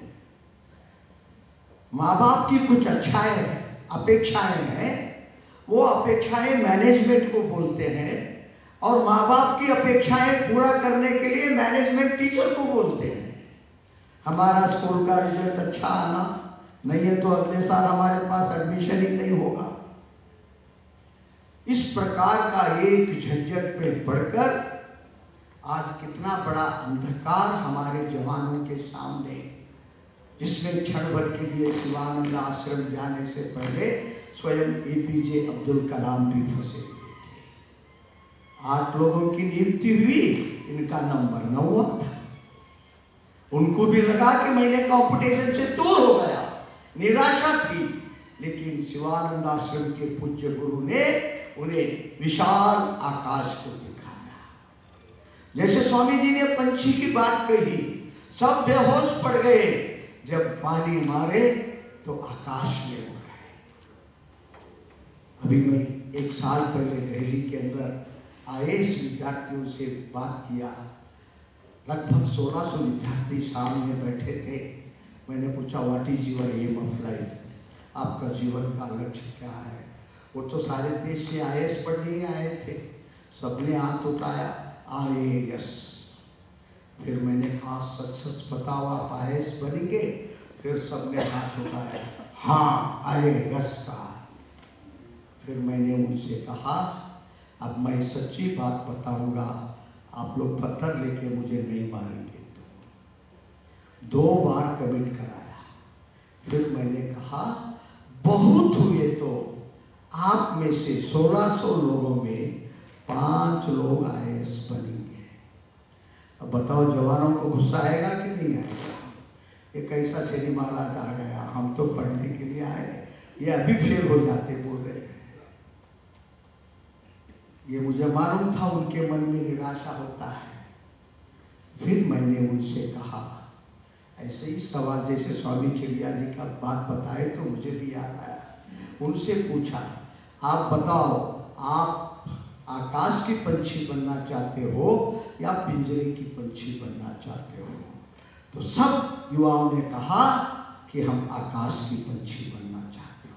सच सच बताओ, अगर पिंजरे की पंछी बनना चाहते हैं तो वही बोलो। तो सबने कहा नहीं, हम आकाश की पंछी बनना चाहते हैं। तब मैंने कहा IAS फेल होना आकाश की पंछी है, IAS पास होना पिंजरे की पंछी। IAS फेल हो जाएंगे, सारा ब्रह्मांड तुम्हारी पुरुषार्थ के लिए हाथ उठा के बुलाती है। IAS पास करेंगे, सरकार ले जाकर पहले तो एक छोटा सा रेवेन्यू का काम देते हैं, तहसील का काम देते हैं, AC बनाते हैं। फिर 15 साल तक इस देश के किसी जिले के अंदर कलेक्टर के नाम से फेंक देते हैं। उसी घोंसले के अंदर तुम अपना पुरुषार्थ को ज्ञान तुमको मिला है, उस ज्ञान को लेकर सारा ब्रह्मांड को भेद कर सकते हो। अगर आप IAS नहीं बने तो वो पंछी पानी डालते ही क्यों उड़ा? वो सुंदर महल, चांदी की थाली में खाना, सब कुछ था, लेकिन आजादी नहीं थी। वैसे ही आज हमारे देश के श्रेष्ठ पढ़े लिखे लोग, जिसको एक प्रकार से हमारे देश के विद्वान माँ बाप कहते हैं, जो IIT और IAS के लोग को हम कहते हैं, धरती भारत की, अन्न भारत का, खाना भारत का, पढ़ाई भारत का। लेकिन जितने IIT पास करते हैं 100 में 90 लोग मल्टीनेशनल कंपनी की सेवा करने जाते हैं। इन रिटर्न वो फिर हमारा सर मुंडाते हैं। जितने IAS है, मेरे एक मित्र IAS ऑफिसर अभी 6 महीने पहले रिटायर हुए हैं कर्नाटक के। वो बोलते हैं बसवराज पाटिल जी एक बार अपने कॉलोनी बताए, हर 100 IAS ऑफिसर के बीच में कम से कम 85 लोग इतने हैं जो रिटायर होने के बाद इनका इलीगल बैलेंस 1000 करोड़ की संपत्ति होती है। यानी एक प्रकार मां की दूध के समान IAS IIT में इस देश का सबसे तेज दिमाग, अगर उन्हीं का ये हालत होगा फिर क्या मां भारती विश्व की गुरु बन सकती है? बहुत गंभीरता से सोचना होगा, कितना आंतरिक मन को शुद्ध करना होगा। आप किसी भी क्षेत्र, हम तो इस शिक्षा क्षेत्र से जुड़कर उस सपने को साकार करने के लिए एक बड़ा तड़पन के साथ APJ जैसे अब्दुल कलाम आकर इस देश के करोड़ों हृदय के अंदर स्पार्क करके गए हैं। उसे जगाना होगा, नहीं है तो राजस्थान के कोटा में रोज लोग आत्महत्या करके मरते हैं। क्यों? कि हमें सीट नहीं मिला। भारत के अंदर कुल रोज हर साल 7 करोड़ लोग कॉम्पिटिटिव कोर्स को पढ़ने जाते हैं, लेकिन उसमें 5 लाख लोगों को भी काम नहीं मिलता है। निराशा होने वालों की संख्या बढ़ती जा रही है। इसको ब्रेक करना होगा, इसे स्मैश करना होगा, अंदर की ज्योति को जगाना होगा, उस असत्य की समाधि करनी होगी, सत्य का प्रकाश का उजागर उनके जीवन में लाना होगा। लेकिन जब चंदन की लकड़ी अपने आप को जलाती है तो सृष्टि को सुगंध देती है। हम APJ अब्दुल कलाम के लीड इंडिया के इस कार्यक्रम में यहाँ आए। क्या हम अपने आप को जलाने के लिए तैयार हैं? क्या हम अपने आप को कुछ करने के लिए तैयार हैं? हमारे अंदर का उमंग उस सत्य को साकार करने के लिए कुछ प्रेरित करती है? तो इस दिशा में आज हम लोग बैठकर चिंतन करें, एक छलांग लगाए। मैं ये भी नहीं कहता कि रेवोल्यूशन, मैं हमेशा एवोल्यूशन को पसंद करता हूँ, क्योंकि हमारे जैन मुनि जो तरुण महाराज जी है वो कहते हैं अभी तक दुनिया में कोई भी रेवोल्यूशन सक्सेस नहीं हुआ है जब से दुनिया जन्म हुई है। बहुत बड़ा हो हल्ला होता है, पुकार होता है, बस दुनिया में एकदम बदलाव आ गया लगता है, लेकिन परिणाम शून्य होता है। हमारे प्रधानमंत्री कितने लुढ़की खा रहे हैं कि ब्लैक मनी को बाहर निकलने के लिए 2 साल से रोज नए नए ऑर्डर निकलते हैं, लेकिन असल ब्लैक मनी अभी तक बाहर नहीं आया। दूसरे लोग ही परेशान है, ब्लैक मनी कहाँ है भगवान को जाने। तो इसीलिए revolution will never bring the change, evolution will bring the change. एक व्यवस्था और एक सिस्टम के द्वारा प्रत्येक व्यक्ति के हृदय को स्पार्क करते हुए, उसकी अंदर की सद्गुण को जागृत करते हुए, एक महान विशिष्ट कार्य के लिए सारा ब्रह्मांड तुम्हें पुकार रहा है। तुम्हें पिंजरे की पंछी बन के नहीं रहना है, तुम्हें आकाश की पंछी बनना होगा। इस सत्य को जगाने की दृष्टि से हम लोग यहाँ पर इकट्ठा हुए हैं। इस अवधि के बाद जो चिंतन होगी, जो बातचीत होगा, अगर शाम तक हम उस दिशा में कोई ठोस एक निर्णय में आ सकेंगे तो ये हमारा इस लीड इंडिया कार्यक्रम को अत्यंत सफल हम मानेंगे। चिंता नहीं करना हम कितने लोग बैठे हैं, हमारी क्षमता कितना है ऐसा मत सोचिए।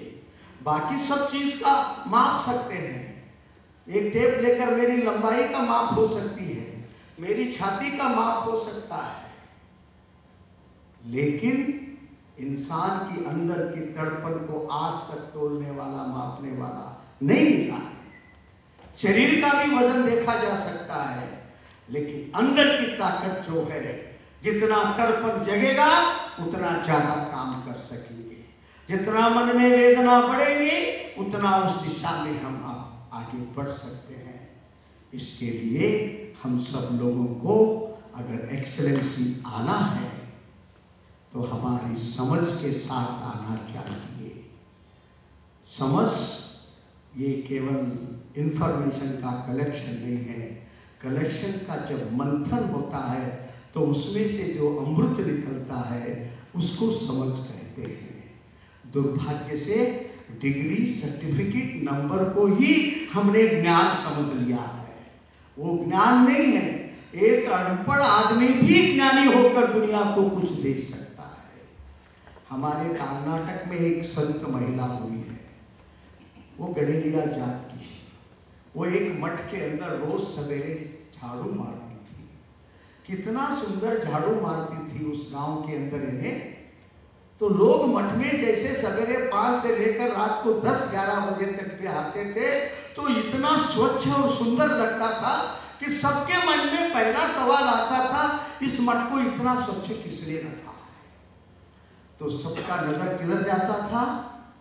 उस झाड़ू मारने वाली महिला की तरफ, विधवा की तरफ। लेकिन उस महिला झाड़ू मारते मारते कर्नाटक के एक श्रेष्ठ संतों में एक बन गई है। आज उनकी समाधि है, लाखों उनके भक्त है, उनकी पूजा करते हैं। क्या करके? झाड़ू मार के। तो अपने में ताकत है। उस तपस्या के द्वारा हम अपनी काम के द्वारा जैसा मैंने कहा, इस शिक्षा शास्त्र के द्वारा हम अपनी अपनी क्षमता से काम करते करते भगवान तक जाने की प्रतिज्ञा हमको करना होगा, तभी हम कुछ कर सकेंगे। फिर लीड इंडिया की आत्मा चारों तरफ बैठकर हमको देख रहे हैं, APJ अब्दुल कलाम, क्या वास्तव में ये सब लोग मुझे प्यार करते हैं? तो उनके चित्र से नहीं, उनके फोटो से नहीं, उनके काम को धरती पर लाखों करोड़ों युवाओं के, बालकों के, परिवार के दिल में भरना, ये आज की पुकार है, आज की आवश्यकता है। इस दिशा में हमें कार्य तत्पर होना है। यही प्रेरणा अगर हम लेंगे और उस दिशा में अगले का चिंतन चलेगा तो वो सबसे आनंद की बात होगा। इन बातों को रखते हुए मैं अपनी बात को समाप्त करता हूँ। सबको प्रणाम। हमारे जैसे कार्यकर्ताओं को अपने व्यक्तित्व में क्या गुण धारण करने, डेवलप करने, और दूसरी तरफ उस समाज के उन बालकों को जिनको हम इस कार्यक्रम के माध्यम से जिनके लिए हम कार्य करना चाहते हैं, उनके अंदर अध्ययन और स्वप्न देखने का स्वभाव पैदा करना और उनको आकाश के पंछी बनाने का कार्य करना, ऐसा ही हमारे इस कार्यक्रम का उद्देश्य है। अतः ही सरल शब्दों में श्री वसंतराव पाटिल जी ने हमें इन 2 सूत्रों के बारे में जागृत किया। आपका बहुत बहुत धन्यवाद। और अब मैं आमंत्रित करना चाहूँगी हमारे लीड इंडिया के वाइस चेयरमैन डॉक्टर महेश भाई मेहता जी को उनके उद्बोधन के लिए। उससे पहले हम सभी के लिए हम जाने कि डॉक्टर महेश भाई मेहता का क्या परिचय है, उन्होंने अपने जीवन में कितने मेहनती कार्य किए हैं, तो मैं 2 लाइनों में कुछ परिचय उनका आपके समक्ष रखना चाहूँगी। Dr. Mahesh Bhai Mehta is a visionary leader, a profound thinker, a writer, and an inspiring orator.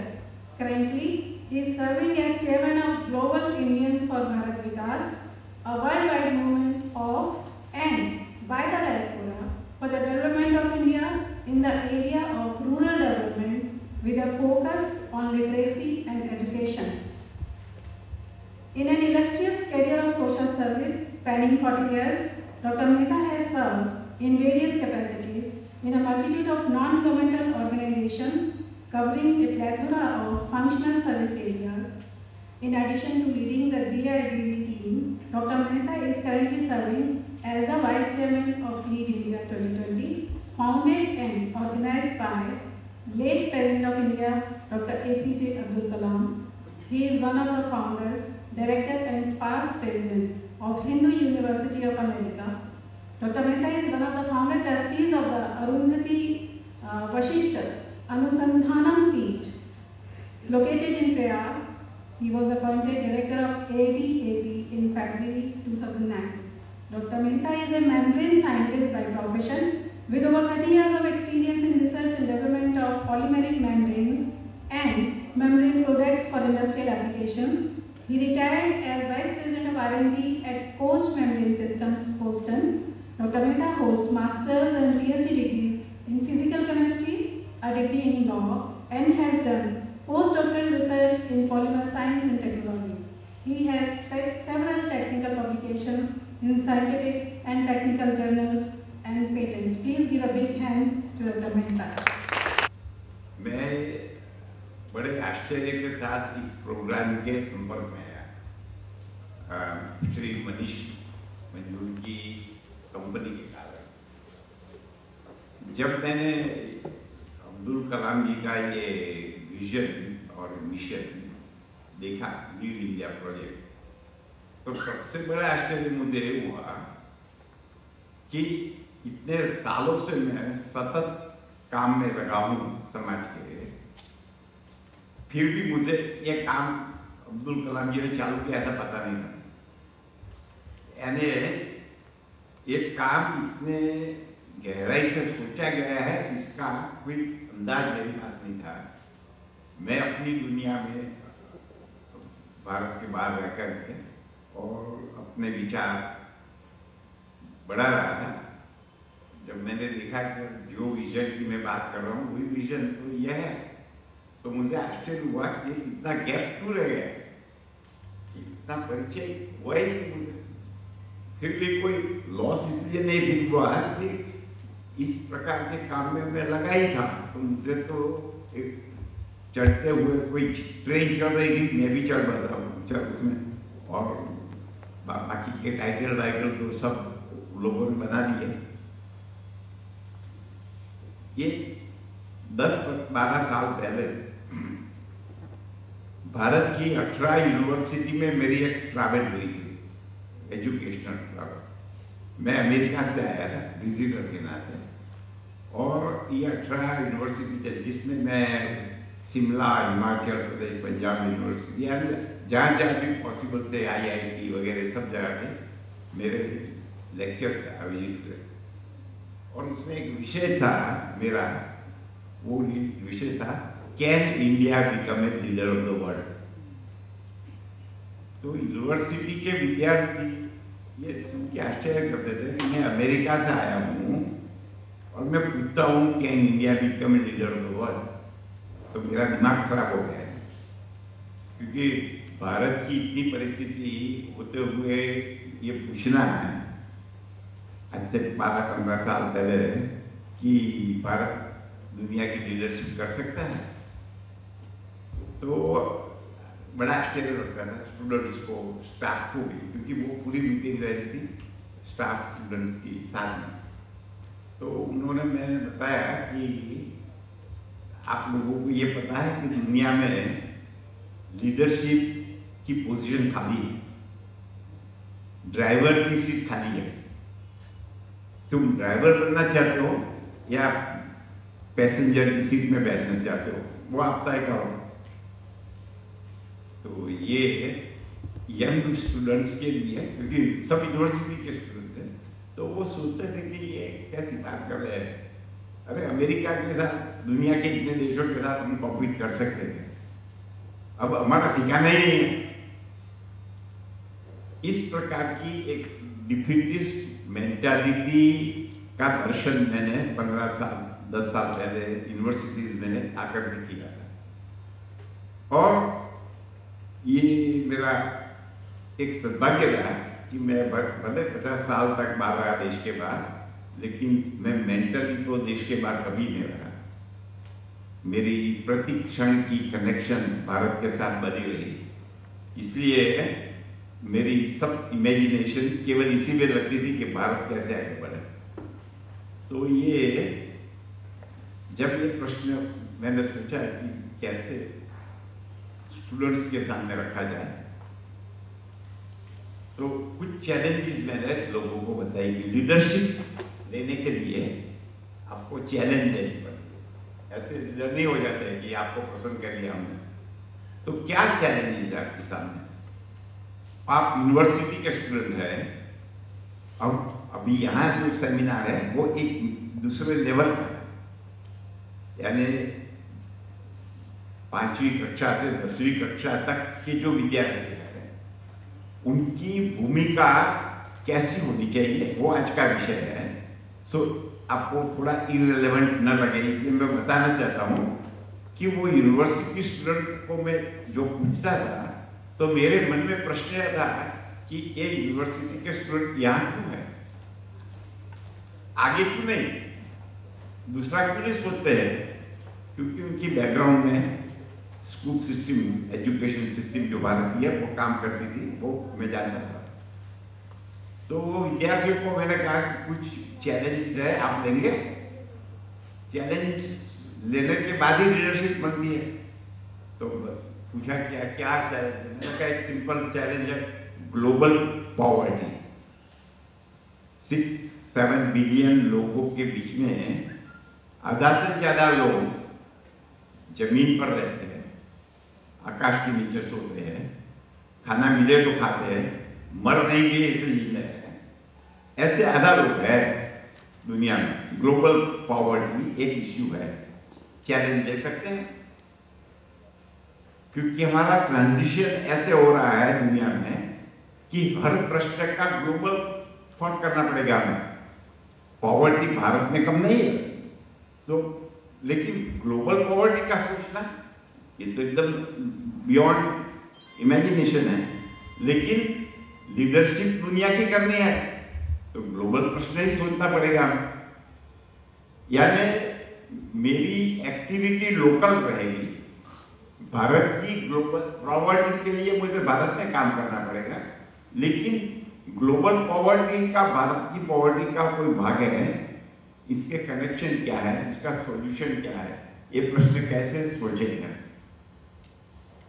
तो लोगों को लगता था कि ये तो बड़ा बड़ा प्रश्न है। मैंने कहा एक दूसरा प्रश्न है ग्लोबल न्यूक्लियर प्रोलिफरेशन। दुनिया में न्यूक्लियर पावर की बड़ी मान्यता हो गई है और सारी दुनिया में इसकी प्रोलिफरेशन का बड़ा डेंजर है। अमेरिका बड़ा प्रयत्न कर रहा है प्रोलिफरेशन ना हो, लेकिन वो स्वयं ही इसके कारणभूत है। इससे भी बढ़कर कुछ सालों से एक नया शब्द आया है, टेररिज्म, ग्लोबल टेररिज्म। क्या ये चैलेंज है हमारे? तो इसको कैसे डील कर सकते हैं? या एक बड़ा सटल चेंज है, ग्लोबल डेमोग्राफिक चेंजेस।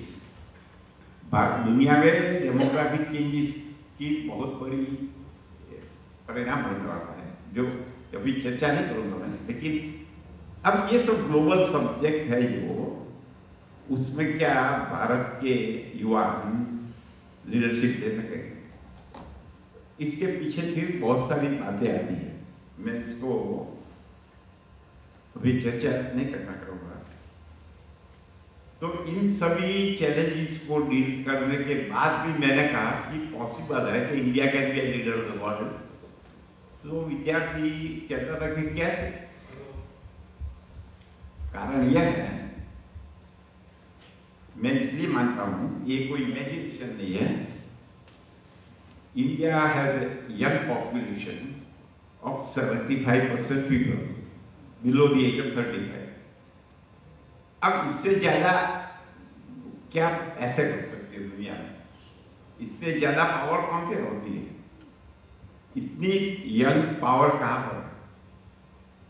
और मेरे ख्याल से हम आते हैं, घूमते हैं, तो देखते हैं कि मेरे जैसे काले बाल वाले, सफेद बाल वाले कम लोग होते हैं।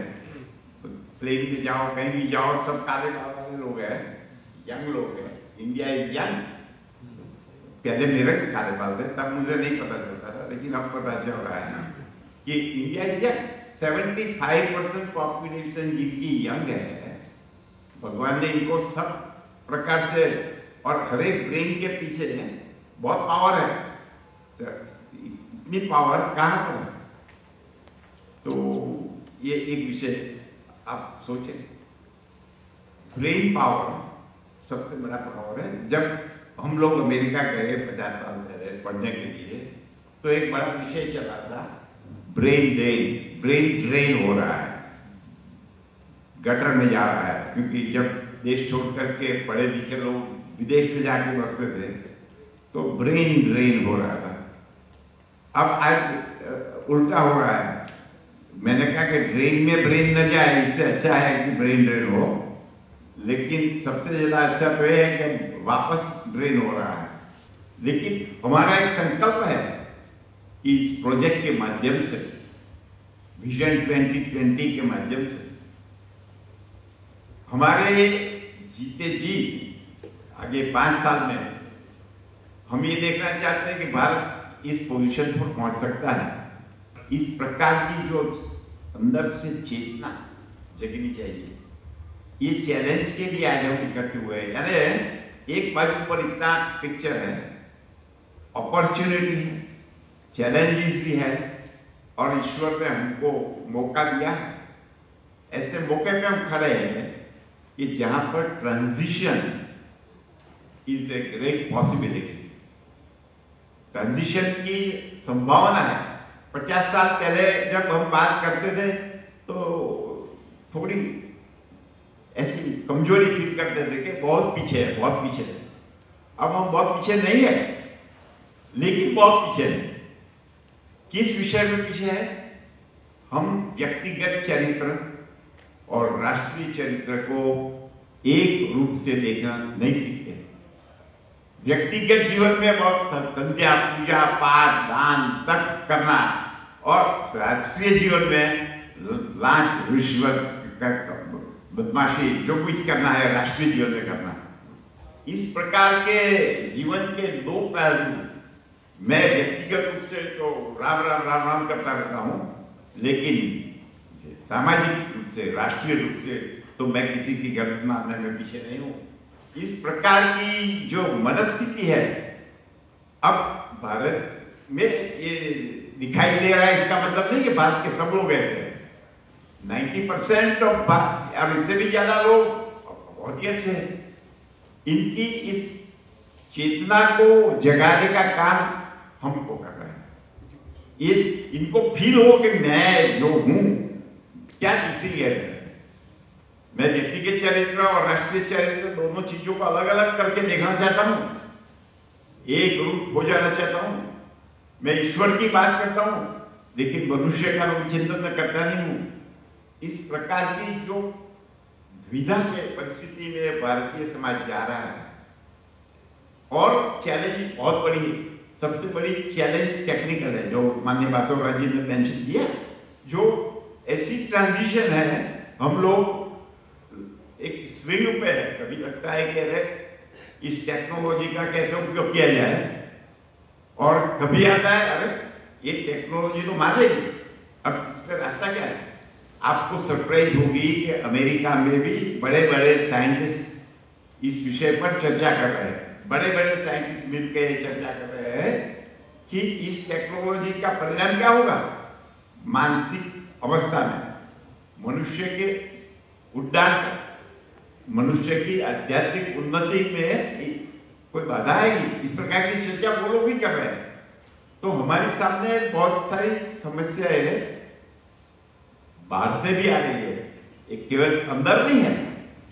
इन सबका विचार करने के लिए हम लोग आए हैं यहाँ पर, और व्यक्तिगत रूप से जब तक हम इस चैलेंज को व्यक्तिगत रूप से नहीं मानेंगे, कोई और आके करेगा। सामान्य रीति से रास्ते पे कचरा गिरा है तो दूसरा साफ करेगा, मेरा काम तो डालने का है कचरा, कचरा साफ करना मेरा काम नहीं है। वो माननीय जयप्रकाश नारायण जी थे जो जमाने में, तो वो स्वयं झाड़ू लगाने को जाते थे गाँव में, और कुछ दिन फिर वो दूसरी मूवमेंट में लग गए, फिर 10-15 साल के बाद गए गांव में, तो वो झाड़ू कचरा सब जगह था। नारायण जी अपने जयप्रकाश जी ने कहा कि कचरा क्यों है अभी, तो उन्होंने कहा कि आप आते तो नहीं हो साफ करने को, तो और क्या होगा। ये समाज की जो मानसिक भूमिका है, इनको बदलने का हमारा काम है। इसलिए सबसे बड़ा कठिन क्या है, अपने आप को बदलना। जो आज सुबह के 2 प्रवचन थे, जिनमें से एक सेंस निकलता है कि जब तक व्यक्ति अपने आप को नहीं बदलता है तो वो दूसरे को मदद नहीं कर सकता है, और अपने आप को बदलना ही सबसे कठिन काम है। इसलिए हम ज्यादातर दूसरे की बात करते हैं। आप 4 लोग मिलेंगे तो किसकी बात करेंगे, जो नहीं है उसकी, क्योंकि वो क्या क्यों अच्छा नहीं है, क्यों बुरा है, क्यों अच्छा नहीं कर रहा है, सरकार क्यों अच्छा नहीं कर रही है, माँ बाप क्यों बुद्धू है, कुटुंब के लोग कैसे बेवकूफ है, ये सब बात हम कर सकते हैं, हम अपने विषय में नहीं करते हैं। तो एक चैलेंज हमारे सामने है, अपने आप को बदलना। और अपने आप को बदलने में सबसे बड़ी चैलेंज आती है हमारी व्यक्तिगत जीवन में एक डिसिप्लिन, अनुशासन। इसके बिना हम नहीं कर सकते। जीवन की जितनी जिम्मेवारी है, पर्सनल लाइफ की है, फैमिली लाइफ की है, जॉब की है, इनके उपरांत यदि कुछ करना है हमें, तो वो तो हमें अपनी जीवन की व्यवस्था को डालना होगा। और आप इकट्ठे होकर के जो चर्चा करेंगे, इसके असर पूरी शिक्षण जगत में हम लाना चाहते हैं। इसका मतलब कि हम सब ने ये तय किया है कि हम अपने आप को पहले धारेंगे, इस विषय में बनाएंगे, योग्य बनाएंगे अपने आप को। ये योग्यता केवल डिग्री नहीं है, ये योग्यता है हमारी गुणवत्ता, हम कितना परिश्रम कर सकते हैं, कितना त्याग कर सकते हैं, कितना दे सकते हैं, ये विषय साथ में रख के चर्चा करेंगे। कल्पना बड़ी कर सकते हैं, प्लान बड़े बना सकते हैं, लेकिन एग्जीक्यूट करने के लिए जो जीवन की सरलता है हमारी रोजिंदी, वो हमें चाहिए। आज के सेशंस में हम इस विषय पर विचार करें कि इतनी कठिन समस्या को, और इसमें शिक्षण एक ही विषय लिया, बाकी के विषय भी टच नहीं करते हैं, इतने ही विषय में इतना बड़ा काम है हमारा, तो कम से कम 200 मिलियन विद्यार्थी 5वीं कक्षा से 10वीं कक्षा तक के विद्यार्थी अगले 5 साल में परिश्रम करके हम ऐसे बनाए कि they will provide the leadership for the next level. अपने आगे आने वाले 10 साल की लीडरशिप हमारी नहीं है, बच्चों की है, और हम उनको ही लीडर बनाना आग्रह रखें। हम लीडर बनने की कोशिश मत करें, हम पीछे रह करके ये सोचें कि ये कैसे आगे बढ़े, कहाँ रुक जाते हैं, और वहाँ रुकते हैं तो क्या मदद करें उनको। यानी एक मन में से हम भ्रम निकाल दें कि हम लोगों को बदल देंगे, ये यंग लोगों को बदल देंगे। और मुझे इतना बड़ा विश्वास है, भारत की यंग पॉपुलेशन में इतनी पावर है, वो मैं केवल कल्पना से नहीं कर रहा हूँ, मेरे कॉन्टेक्ट से कह रहा हूँ कि अपने यूथ में बहुत पावर है, और 1-10 साल में तो हम भारत को जहाँ लाना है वहाँ ला सकते हैं, ऐसा मेरा विश्वास है। मेरे अनुभव के कारण, संपर्क के कारण, समाज के साथ जो मैं जुड़ता हूँ उसके कारण, तो यही अपील मैं आपको करना चाहता हूँ। इसके बाद के सेशन में आप लोग हर अपनी लगाए बुद्धिमत्ता, और ये जो यंग लीडर्स बनने की संभावना रखते हैं उनको मदद करें, उनकी कल्पना लें। अब हमारी कल्पना उस पर मत ठोके, उनकी कल्पना लेकर के दुनिया आगे बढ़ा दे। हमारी कल्पनाओं का दुनिया नहीं बनानी है, दुनिया इन लोगों की कल्पना की बननी चाहिए। और इसमें सबसे रूट में क्या रहेगा, तो भारत का जीवन दर्शन जो है वो उसके रूट में है। बाकी की सब कल्पना करे, जीवन दर्शन वही रहे, तो आगे जो वर्ल्ड लीडरशिप की बात है, ग्लोबल लीडरशिप, वो कर सकेंगे, ऐसा मेरा विश्वास है। इसी मेरे ख्याल से इतना सुना है आप लोगों ने कि अब डाइजेस्ट करने का समय आ जाएगा। धन्यवाद। That we have the guts and opportunity to be a world leader, but what we have to do, we have to develop that missing thing in our personality, in the society, and ultimately in the Rashtra, which can make it a world leader. Thank you so much. और एक परिचय मैं इस कड़ी में और कराना चाहूँगी। हमारी प्यारी सी अंजलि दीदी, हम सभी का उनसे परिचय है। आप 40 वर्षों से दुनिया के 70 देशों में भारतीय संस्कृति के प्रचार प्रसार में लगी हुई हैं। और अंजलि पांडे जी दीदी जो हैं, हमारे जो पूर्व माननीय प्रधानमंत्री श्री अटल बिहारी वाजपेयी जी ने उनको कल्चरल एम्बेसडर ऑफ इंडिया की उपाधि से सम्मानित किया था। 2007 से समर्थ की स्थापना के समय से ही आप समर्थ से जुड़ी हुई हैं, और 2010 में आपने संस्था के अध्यक्ष पद का दायित्व ग्रहण किया, और उसके बाद से संस्था का काम जिस गति से शुरू हुआ है वो सब हम सबके सामने ही है, हम सभी देख रहे हैं। बहुत बड़ा क्रेडिट इसके लिए माननीय अंजलि पांड्या जी के नेतृत्व को है। और इसके अलावा समाज में आप विभिन्न संस्थाओं के माध्यम से, विभिन्न संगठनों के माध्यम से लगातार सतत सामाजिक कार्य में लगी रहती हैं। ऐसी अंजलि पांड्या दीदी जी को हम सभी एक बार ताली बजाकर दोबारा से अभिनंदन। 12:10 मेरी गिनती के हिसाब से हो रहा है। 15 मिनट बाद हम यहाँ वापस इकट्ठे होंगे दूसरे सेशन के लिए। टी ब्रेक का समय है। हम सभी परमानेंट कैथलिक के